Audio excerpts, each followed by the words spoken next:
नमस्कार दोस्तों, मैं हूं दिवांश और आप सुन रहे हैं हॉरर कहानी, वो भी मेरी जुबानी।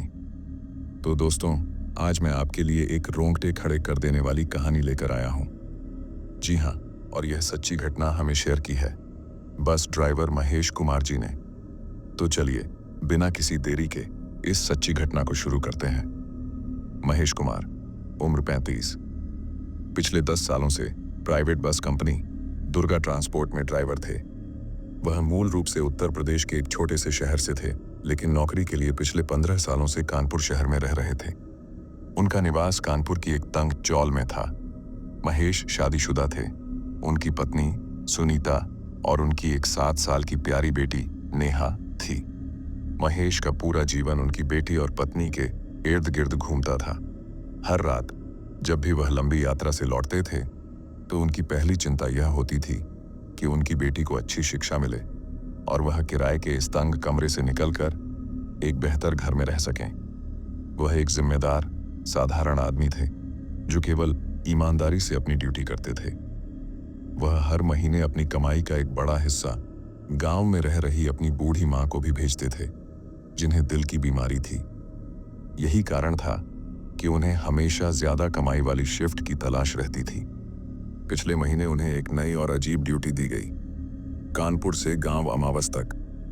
यह रूट सामान्य से 30% ज्यादा वेतन की पेशकश कर रहा था।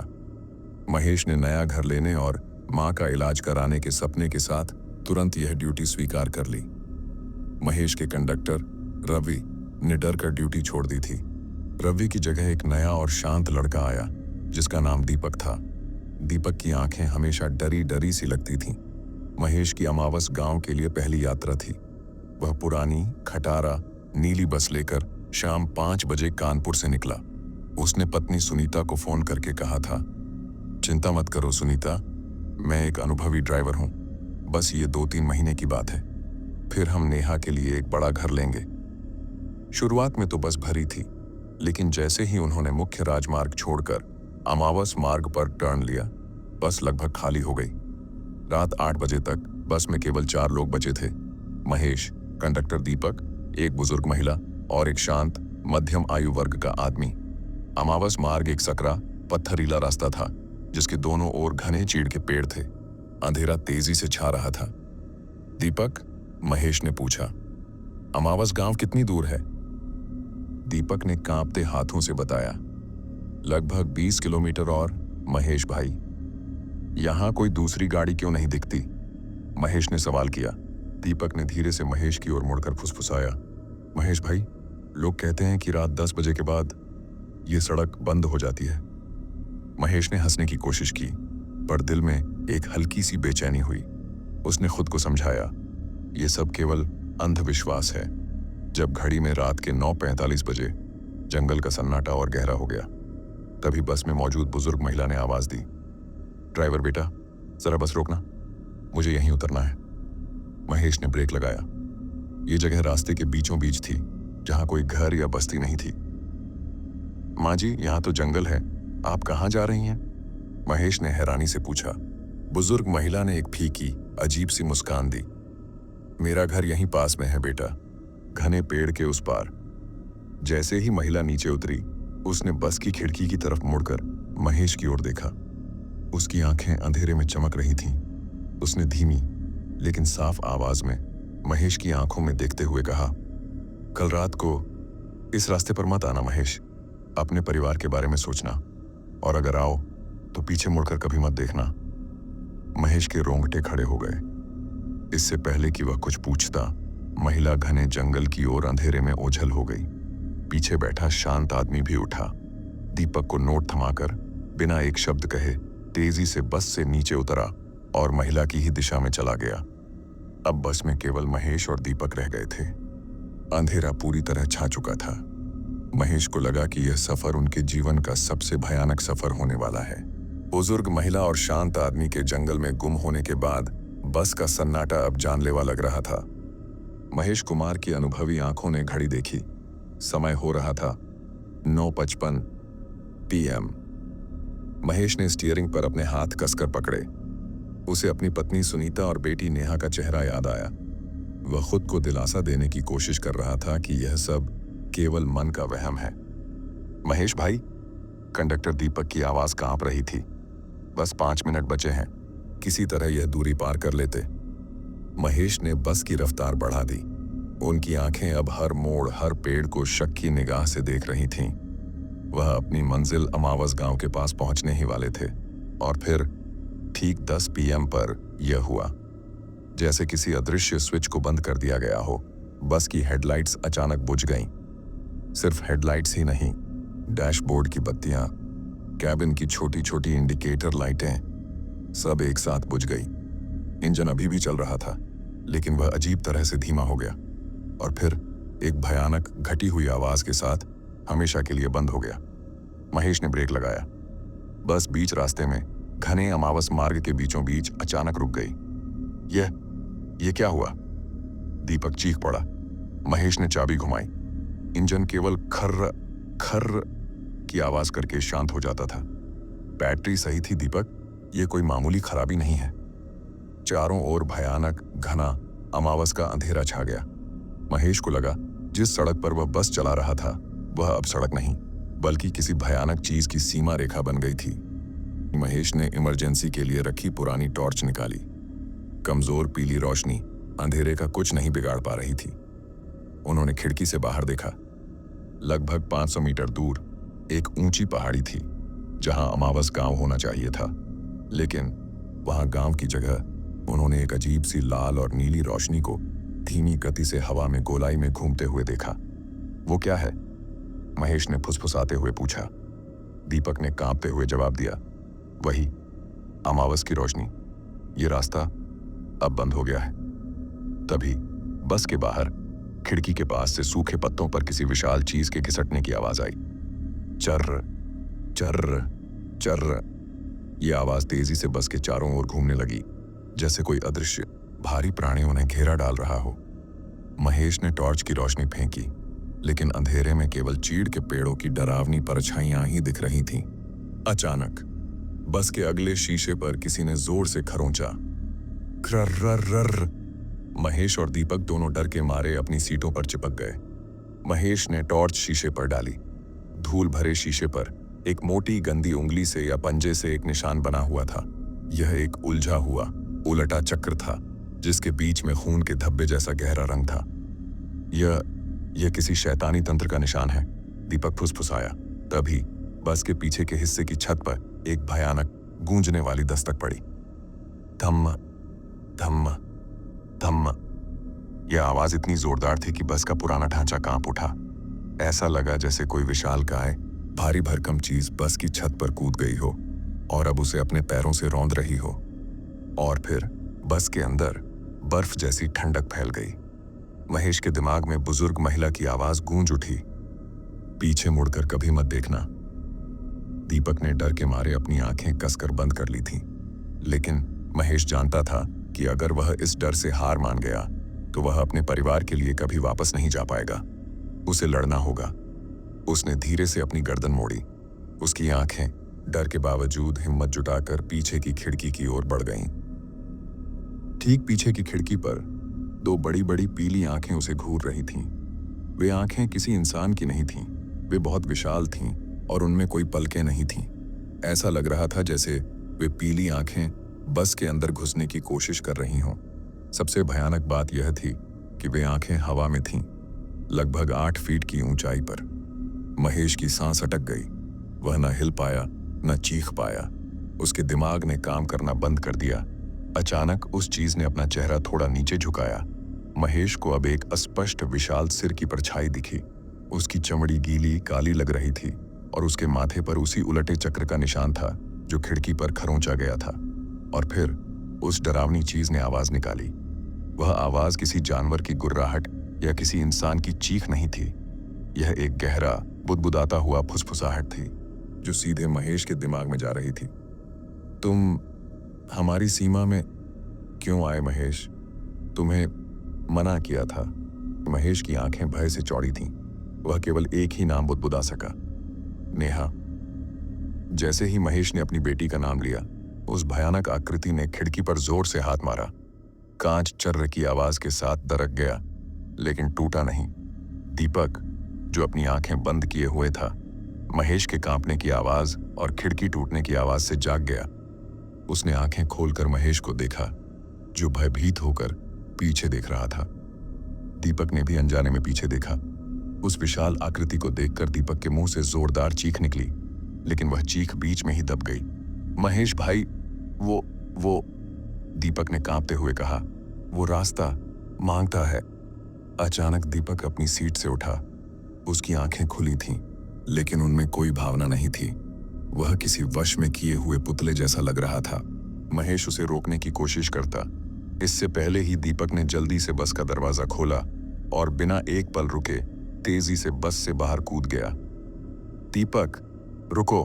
महेश चीखा, लेकिन आवाज उसके गले में ही घुट गई। बाहर कूदते ही दीपक ने जंगल की ओर भागना शुरू कर दिया, लेकिन वह उस विशाल आकृति के विपरीत दिशा में भाग रहा था। महेश ने टॉर्च की रोशनी जंगल की ओर डाली। उसने देखा, वह भयानक आकृति जो बस के पीछे थी, अब धीरे धीरे नीचे उतर रही थी, लेकिन वह दीपक की ओर नहीं गई। इसके बजाय जंगल के उस हिस्से से जहां दीपक भागा था, एक और तेज गुर्राने की आवाज आई, और फिर एक भयानक, दिल दहला देने वाली चीख जो तुरंत कट गई। सन्नाटा छा गया। बस अब पूरी तरह अकेली थी। महेश अब अकेला था। उसके पास अब भागने का कोई रास्ता नहीं था। उसने हिम्मत जुटाई और स्टीयरिंग पर वापस हाथ रखा। उसने टॉर्च की रोशनी सामने की ओर पहाड़ी पर डाली। लाल और नीली रोशनी अभी भी हवा में नाच रही थी। अमावस, मुझे वहां जाना होगा, महेश ने फुसफुसाया। उसे लगा, इस पूरे खेल का अंत और दीपक की मौत का रहस्य गांव अमावस में ही छिपा है। उसने डैशबोर्ड से अपना मोबाइल फोन उठाया। No service. महेश ने चाबी घुमाई। पिछली बार तो इंजन बंद हो गया था, लेकिन इस बार इंजन एक झटके के साथ चालू हो गया। बस की हेडलाइट्स भी वापस जल उठीं, जैसे कि किसी ने जानबूझकर उसे आगे जाने की अनुमति दे दी हो। महेश ने गियर लगाया और तेजी से गाड़ी आगे बढ़ाई। वह जानता था, अगर वह धीमा हुआ तो वह भयानक चीज वापस आ जाएगी। लगभग 10 मिनट की तेज ड्राइविंग के बाद अमावस मार्ग खत्म हुआ और बस एक टूटी हुई पत्थर की मेहराब के नीचे से गुजरी। मेहराब पर हिंदी में लिखा था, गांव अमावस, आपका स्वागत है। स्वागत नहीं, ये तो फंसने का दरवाजा था। गांव अमावस में प्रवेश करते ही महेश ने बस की हेडलाइट्स बंद कर दी। गांव में कोई स्ट्रीट लाइट नहीं थी। घर कच्चे थे और वे अजीब तरह से एक दूसरे से दूर बने हुए थे। और सबसे अजीब बात, पूरा गांव खामोश था। दरवाजे खुले थे, घरों में खाना अधपका पड़ा था, कपड़े रस्सी पर सूख रहे थे, लेकिन कोई इंसान नहीं था। महेश को लगा जैसे वह किसी भूतों के शहर में आ गया हो। बस को गांव अमावस के बीचों बीच खड़ी करके महेश नीचे उतरा। उसने अपनी पुरानी टॉर्च थाम रखी थी। गांव में कब्रिस्तान जैसी खामोशी छाई थी। महेश ने अपने परिवार का नाम मन में दोहराया, सुनीता और नेहा, और हिम्मत जुटाई। उसे जानना था कि यह गांव अचानक खाली क्यों हो गया। गांव के घर मिट्टी और पत्थरों के बने थे। महेश ने पहले घर की खिड़की से झांका। अंदर मिट्टी के तेल का दीपक अभी भी जल रहा था। एक मेज पर अधूरी रोटी रखी थी और एक कोने में बच्चों के खिलौने बिखरे थे। कोई जल्दी में भागा है, महेश ने खुद से कहा। वह अगले घर में गया। वहां एक चारपाई पर एक पुरानी धार्मिक पुस्तक खुली पड़ी थी। जैसे ही वह घर से बाहर निकलने वाला था, उसे जमीन पर रक्त के कुछ सूखे हुए धब्बे दिखाई दिए। यह क्या है? वह टॉर्च की रोशनी को रक्त के निशानों पर डालते हुए आगे बढ़ा। धब्बे घरों के बीच से होते हुए गांव के मुख्य चबूतरे की ओर जा रहे थे। चबूतरे पर खूनी निशान। गांव के बीचों बीच एक बड़ा, गोल, पत्थर का चबूतरा था, जहां गांव वाले अक्सर शाम को जमा होते थे। जब महेश वहां पहुंचा, तो उसकी टॉर्च की रोशनी में वह दृश्य दिखाई दिया जिसने उसके खून को जमा दिया। चबूतरे के बीच में जमीन पर ताजा खून का एक बड़ा गहरा घेरा बना हुआ था। घेरे के अंदर बीचों बीच उसी उल्टे चक्र का निशान बना हुआ था जो बस के शीशे पर खरोंचा गया था, और उस घेरे के किनारे लगभग 10 जगहों पर इंसानों के जूतों और चप्पलों के निशान थे, जैसे वे सभी लोग एक साथ बहुत जोर से घेरे के केंद्र की ओर खींचे गए हों। ये गांव वाले हैं, महेश ने कांपते हुए कहा। इन्हें घेरा डालकर यहां से ले जाया गया है। तभी महेश को चबूतरे के एक कोने पर एक चीथड़ा मिला। उसने उसे उठाया। ये दीपक के जैकेट का टुकड़ा था। महेश समझ गया, दीपक को उसी घातक स्थान पर खींच लिया गया था जहां से सारे गांव वाले गायब हुए थे। वह बुजुर्ग महिला सही कह रही थी, यह रास्ता मांगता है। बुजुर्ग की चेतावनी और अमावस का सच जैसे ही महेश ने दीपक के कपड़े का वह टुकड़ा छोड़ा, उसे चबूतरे के पीछे एक टूटी हुई हवेली की परछाई में एक धीमी आवाज सुनाई दी। कौन हो तुम? यहां क्या कर रहे हो? महेश डर गया, लेकिन यह आवाज किसी डरावनी चीज की नहीं थी। यह एक कमजोर बूढ़ी इंसानी आवाज थी। उसने टॉर्च की रोशनी उस दिशा में डाली। परछाई से एक बहुत बूढ़ा आदमी बाहर निकला। वह लाठी के सहारे चल रहा था और उसकी आंखें आधी बंद थीं। तुम इंसान हो? महेश ने हैरत से पूछा। बूढ़ा आदमी आगे आया और महेश के हाथ पर थूकने लगा, जैसे कोई बुरी नजर उतार रहा हो। भागो बेटा, भागो यहां से, ये गांव श्रापित है। महेश ने उस बूढ़े आदमी को पकड़ लिया। कौन हो आप?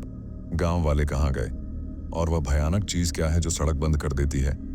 बूढ़े ने कांपते हुए आसमान की ओर देखा, जहां लाल और नीली रोशनी अभी भी नाच रही थी। वह हमारा देवता है, बूढ़े ने फुसफुसाया। हम उसे मांगने वाला कहते हैं। बूढ़ा आदमी बताया कि कई सदियों पहले गांव व अमावस के लोगों ने अकाल से बचने के लिए एक भयानक सौदा किया था। उन्होंने जंगल में रहने वाले एक प्राचीन साये को यह वादा किया कि हर अमावस की रात जब चांद नहीं निकलता, वह गांव से एक बलि लेगा, बदले में गांव खुशहाल रहेगा। क्या बलि? महेश ने पूछा। कोई भी जो रात 10 बजे के बाद हमारी सीमा में फंस जाए, वह हमारा देवता है, वह राहगीरों को खाता है। बूढ़ा रोने लगा। लेकिन इस अमावस वह लालची हो गया है। अमावस की भूख? लालची? महेश ने पूछा। हाँ, बूढ़े ने चिल्लाया। वह एक से संतुष्ट नहीं हुआ। उसने पहले बुजुर्ग महिला को लिया, वह हमारी ही थी। उसने खुद को बलि के लिए पेश किया, लेकिन जब उसका पेट नहीं भरा तो उसने एक एक करके सारे गांव वालों को उस घेरे में खींच लिया। उसने दीपक को भी, वह अब भी भूखा है। बूढ़े ने महेश को अपनी लाठी से मारा। तुम बस ड्राइवर, तुम कल रात को आए थे, वह तुम्हारे पीछे है, तुम्हारे परिवार को चाहता है। महेश स्तब्ध रह गया। उसे लगा कि उस रात वह बुजुर्ग महिला अपनी अंतिम बलि देने उतरी थी, लेकिन मांगने वाला इतना भूखा था कि उसने पूरे गांव को ही खा लिया। तभी गांव के दूसरे छोर से एक भयानक तेज गुर्राने की आवाज आई। वह आवाज बहुत नजदीक थी। बूढ़ा आदमी कांपने लगा। भागो, वह आ गया, वह तुम्हें और तुम्हारी बेटी को चाहता है। महेश ने भागना शुरू कर दिया। बूढ़े आदमी की बात सुनकर उसकी आंखें गुस्से और डर से लाल हो गईं। उसने बस की ओर भागते हुए कसम खाई कि वह इस श्राप को खत्म करेगा, अपनी बेटी नेहा के लिए। बूढ़े आदमी की चेतावनी महेश के कानों में गूंज रही थी। वह तुम्हें और तुम्हारी बेटी को चाहता है। महेश कुमार ने तेजी से अपनी बस की तरफ भागना शुरू कर दिया। उसे गांव के दूसरे छोर से आती उस भयानक गुर्राहट की आवाज स्पष्ट सुनाई दे रही थी। वह आवाज अब और नजदीक आ रही थी, जैसे कोई विशाल जानवर जमीन पर घिसटता हुआ आ रहा हो। वह बस के ड्राइवर सीट पर कूद गया और दरवाजा बंद कर लिया। उसने अपनी टॉर्च की रोशनी सामने की ओर फेंकी, जहां पहाड़ी पर लाल और नीली रोशनी अभी भी नाच रही थी।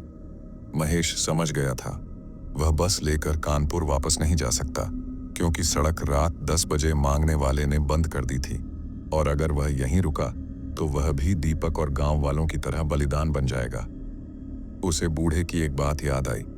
उसने पहले बुजुर्ग महिला को लिया, वह हमारी ही थी। उसने खुद को बलि के लिए पेश किया। महेश के दिमाग में एक खतरनाक विचार आया। अगर यह मांगने वाला एक प्राचीन देवता है जो केवल बलि से शांत होता है, तो क्या कोई दूसरा रास्ता हो सकता है? महेश ने टॉर्च की रोशनी को डैशबोर्ड पर रखी, बस की पुरानी रूट मैप नक्शे पर डाला। नक्शे पर अमावस गांव के केंद्र से एक पतली रेखा एक ऊंची जंगली पहाड़ी की ओर जा रही थी। वहां लिखा था, प्राचीन भैरव मंदिर मार्ग। बूढ़ा आदमी चिल्ला रहा था, भागो, वह आ गया। महेश ने दरवाजा खोला और बूढ़े को बस के अंदर खींच लिया। मुझे भैरव मंदिर का रास्ता बताओ, महेश ने सख्ती से पूछा। बूढ़ा कांपते हुए बोला, मंदिर? वहां मत जाओ। वह मंदिर मांगने वाले का पुराना ठिकाना है। वहीं उसका शक्ति केंद्र है। शायद वही उसे रोक सकता है, महेश ने कहा। तुम चुपचाप बस में बैठो। महेश ने बस को रिवर्स गियर में डाला और गांव के घरों के बीच से होते हुए मंदिर मार्ग की ओर मोड़ दिया। वह जानता था कि वह अपनी बेटी नेहा को बचाने का आखिरी मौका ले रहा था। बस अब उस पतले पत्थरों से भरे रास्ते पर दौड़ रही थी जो सीधे पहाड़ी की ओर जा रहा था। महेश ने पीछे के शीशे में देखा। लगभग 100 मीटर पीछे महेश ने उस भयानक विशाल आकृति को देखा। वह हवा में नहीं उड़ रहा था, बल्कि बहुत तेज गति से जमीन से थोड़ा ऊपर घिसटता हुआ आ रहा था। उसकी आंखें पीली आग की तरह चमक रही थीं। मांगने वाला अब साफ दिखाई दे रहा था। वह लगभग 10 फीट ऊंचा था। उसका शरीर किसी इंसान जैसा नहीं था। वह गीली मिट्टी और सूखे पत्तों से बना हुआ लग रहा था, जिसके बीच से काली चिकनी हड्डियां झांक रही थीं। उसके हाथ, जो बस के दरवाजे तक पहुंच रहे थे, लंबे और भयानक थे, जिसके सिरों पर नुकीले पंजे थे। वह गुर्राया। उसकी आवाज केवल एक ध्वनि नहीं थी, बल्कि शुद्ध भयानक दुख की लहर थी जो सीधे महेश की आत्मा पर हमला कर रही थी। बस की रफ्तार कम हो रही थी क्योंकि पहाड़ी चढ़ाई पर थी। महेश को लगा कि वह अब उसे पकड़ लेगा। तभी मांगने वाला अचानक हवा में उछला। महेश, ध्यान रखो, बूढ़ा चीखा। उस विशाल आकृति ने बस की छत पर जोर से हमला किया। धड़ाम की आवाज के साथ बस नीचे धंस गई। छत पर एक बड़ा गड्ढा हो गया और लोहे की चादरें महेश के सिर से कुछ इंच दूर नीचे झुक गईं। महेश चिल्लाया और उसने स्टीयरिंग को जोर से मोड़ दिया। मंदिर की सीमा रेखा बस अब पहाड़ी के शीर्ष के पास थी। महेश ने देखा कि सामने एक प्राचीन विशाल बरगद का पेड़ है, जिसके चारों ओर पत्थर की एक टूटी हुई दीवार है। उसके पीछे ही भैरव मंदिर का प्रवेश द्वार था। बरगद के पेड़ पर हजारों लाल कपड़े के टुकड़े बंधे हुए थे। ये भक्तों द्वारा बांधी गई मन्नतें थीं। जैसे ही बस उस पेड़ के करीब पहुंची, मांगने वाला ने एक और बार हमला करने के लिए अपना हाथ उठाया, लेकिन जैसे ही बस ने बरगद के पेड़ की जड़ के ऊपर से गुजरना शुरू किया, उस आकृति ने दर्दनाक चीख मारी। उसकी भयानक चीख हवा में गूंज उठी। उसका वह विशालकाय हाथ बरगद के पेड़ की एक लटकती जड़ से टकराया और जड़ में से सफेद दूध जैसा तरल निकला। मांगने वाला पीछे हट गया। वह जमीन पर घिसटता हुआ दूर चला गया, जैसे उस पेड़ की सीमा को पार नहीं कर सकता हो। महेश ने राहत की सांस ली और बस को मंदिर के अहाते में ले जाकर रोक दिया। बस की हेडलाइट्स और इंजन दोनों ही अभी भी चल रहे थे। जैसे ही वह पवित्र सीमा के अंदर आया, शक्ति लौट आई थी। महेश कुमार ने बस को भैरव मंदिर के अहाते में रोका। इंजन अभी भी चल रहा था और हेडलाइट्स जल रही थीं, जैसे कोई पवित्र शक्ति उनकी रक्षा कर रही हो। बूढ़ा आदमी राहत की सांस लेकर कांपते हुए बस से उतरा। उसने बरगद के पेड़ को छूकर प्रणाम किया। महेश बेटा, बूढ़े ने कहा, यह बरगद का पेड़ सीमा है। इसकी जड़ों में कई संतों की तपस्या की शक्ति है। मांगने वाला इस सीमा को पार नहीं कर सकता। महेश ने टॉर्च की रोशनी मंदिर पर डाली। मंदिर प्राचीन था, जिसकी दीवारों पर काई जमी हुई थी। अंदर एक बड़ा काला भयानक भैरव का विग्रह था। हमें यहां से भागना होगा, महेश ने कहा। भाग नहीं सकते, बूढ़े ने कहा। सड़क रात 10 बजे से सुबह 4 बजे तक बंद रहती है। अगर तुम भागने की कोशिश करोगे तो वह तुम्हें सड़क पर पकड़ लेगा। महेश निराश हो गया। उसकी आंखों में उसकी बेटी नेहा का चेहरा घूम गया। तो अब क्या करें? मैं यहां फंस गया हूं। बूढ़ा आदमी मंदिर के अंदर गया और एक पुराने जंग लगे संदूक को खोलकर बाहर आया। उसके हाथ में एक मोटी धूल भरी किताब थी। यह मंदिर का इतिहास है, बूढ़े ने फुसफुसाया। शायद इसमें मांगने वाले को शांत करने का तरीका लिखा हो। महेश और बूढ़े ने मिलकर टॉर्च की रोशनी में उस पुरानी किताब के पीले पन्ने पलटने शुरू किए। किताब में अमावस गांव और मांगने वाले के बीच हुए भयानक सौदा का पूरा विवरण था। अंत में एक पृष्ठ पर संस्कृत में कुछ लिखा था, जिसके नीचे हिंदी में सार दिया गया था। यदि साया, मांगने वाला, लालची हो जाए और वार्षिक बलि के बावजूद गांव को खाने लगे, तो सौदे को केवल एक ही तरह से तोड़ा जा सकता है, उस चीज को नष्ट करके जो उसकी भूख का कारण बनी। उसकी भूख का कारण? महेश ने पूछा। यह सिर्फ बलि नहीं चाहता, बूढ़ा कांप उठा। यह अमावस गांव के हर प्राणी की ऊर्जा चाहता है ताकि वह फिर से जीवित हो सके।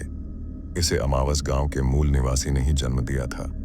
किताब में लिखा था कि मांगने वाला कोई दैत्य नहीं, बल्कि उस पहले निवासी की आत्मा थी जिसे श्राप दिया गया था और जो गांव की सबसे पुरानी चीज में कैद था, एक काला बेजान पीपल का पेड़ जो गांव के केंद्र में था। पीपल का पेड़? महेश ने पूछा। गांव में तो कोई पीपल का पेड़ नहीं है, बूढ़े ने कहा। वह चबूतरा जहां खून का घेरा बना था, उसके नीचे सदियों पुराना काले पीपल का तना है। वह उसी तने से अपनी ऊर्जा खींचता है। महेश ने घड़ी देखी। रात के 1 बज रहे थे। उसके पास सुबह 4 बजे तक का समय था। अगर मैं उस तने को नष्ट कर दूं, तो उसकी शक्ति खत्म हो जाएगी। हो सकता है, बूढ़े ने कहा, लेकिन वह तुम्हें वहां जाने नहीं देगा। और तुम किससे तोड़ोगे? महेश की नजर बस के टूल बॉक्स पर पड़ी। उसने उसमें से भारी जैक निकाला, जिसे टायर बदलते समय इस्तेमाल किया जाता था। महेश ने हिम्मत जुटाई और बूढ़े को बस के अंदर रहने का आदेश दिया। मैं जा रहा हूं। ये सिर्फ मेरी नहीं, बल्कि हर उस राहगीर की जिंदगी का सवाल है जो इस रास्ते से गुजरेगा। वह जैक को मजबूती से पकड़कर मंदिर के अहाते से बाहर निकला। जैसे ही उसने बरगद के पेड़ की सीमा पार की, बस की हेडलाइट्स एक बार फिर बुझ गईं और इंजन की आवाज धीमी होकर बंद हो गई। मांगने वाला जानता था कि वह बाहर आ गया है। चारों ओर भयानक सन्नाटा छा गया। महेश गांव के चबूतरे की ओर भागने लगा। उसने टॉर्च की रोशनी जमीन पर डाली और फिर उसने चबूतरे के पास उसे देखा। मांगने वाला शांत खड़ा था, जैसे वह जानता हो कि महेश आएगा। उसकी पीली आंखें महेश पर टिकी थीं। वह अब गुर्रा नहीं रहा था, बल्कि उसके मुंह से भयानक गीली हंसी निकल रही थी। तुम वापस आ गए, महेश? उसकी आवाज महेश के दिमाग में गूंजी। मांगने वाला धीरे धीरे महेश की ओर बढ़ने लगा। महेश ने जैक जमीन पर फेंका और अपने दोनों हाथों से जैक को उठा लिया। तुम मेरी बेटी को हाथ नहीं लगा सकते। मांगने वाला ने अपनी लंबी नुकीली उंगलियां महेश की ओर बढ़ाई। महेश ने अपनी पूरी ताकत जुटाई और जैक को सीधे चबूतरे के बीच में खूनी घेरे के अंदर दे मारा। जैसे ही जैक जमीन में धंसा, एक भयानक दर्दनाक रोंगटे खड़े कर देने वाली चीख पूरे जंगल में गूंज उठी। ये चीख मांगने वाले की नहीं थी, बल्कि जमीन के अंदर से आई थी। चबूतरा जोर से हिलने लगा। महेश ने देखा कि जहां उसने वार किया था, वहां से काला गाढ़ा बदबूदार तरल बाहर निकल रहा है। मांगने वाला ने अपनी शक्ति खो दी। वह अचानक रुक गया। उसकी काली देह से धुआं निकलने लगा और उसकी पीली आंखें बुझ गईं। वह विशाल आकृति तेजी से गिरकर धूल बन गई। हवा का एक झोंका आया और उसे पूरी तरह उड़ा ले गया। सब कुछ शांत हो गया। महेश हक्का बक्का खड़ा रहा। उसने धीरे धीरे वापस मंदिर की ओर देखा। बस की हेडलाइट्स खुद ब खुद जल उठी थीं और इंजन फिर से चलना शुरू हो गया था। श्राप टूट चुका था। सड़क अब खुली थी। बूढ़ा आदमी बस से नीचे उतरा और महेश के पैरों पर गिर पड़ा। तुमने हमें बचा लिया बेटा। तुमने इस श्राप को हमेशा के लिए खत्म कर दिया। महेश ने बूढ़े को उठाया। गांव वाले, उनकी आत्मा अब मुक्त हो गई होगी, बूढ़े ने कहा। महेश कुमार ने बस स्टार्ट की और बूढ़े को वहीं छोड़कर भैरव मंदिर को प्रणाम किया। उसने एक बार भी पीछे मुड़कर नहीं देखा। सुबह 4:30 बजे, जब कानपुर में पहली रोशनी फैल रही थी, महेश अपनी कॉलोनी में पहुंचा। उसने बस कंपनी को फोन करके बताया कि बस खराब हो गई थी और वह अब ड्यूटी से इस्तीफा दे रहा है। घर पहुंचते ही उसने अपनी बेटी नेहा को गले लगाया। नेहा ने कहा, पापा, आप इतने डरे हुए क्यों लग रहे हैं? महेश ने मुस्कुराते हुए कहा, नहीं बेटा, मैं डरा हुआ नहीं हूं। मैं आज से सिर्फ तुम्हें और तुम्हारी मां को ज्यादा सुरक्षित महसूस कराऊंगा। हमें और पैसे की जरूरत नहीं है। उस दिन के बाद अमावस मार्ग पर बसें चलनी बंद हो गईं। गांव अमावस आज भी खाली पड़ा है, लेकिन वहां का रहस्य हमेशा के लिए दफन हो गया। पर महेश कुमार को आज भी हर अमावस की रात बस के पिछले शीशे में एक पल के लिए 2 पीली आंखें दिखाई देती हैं।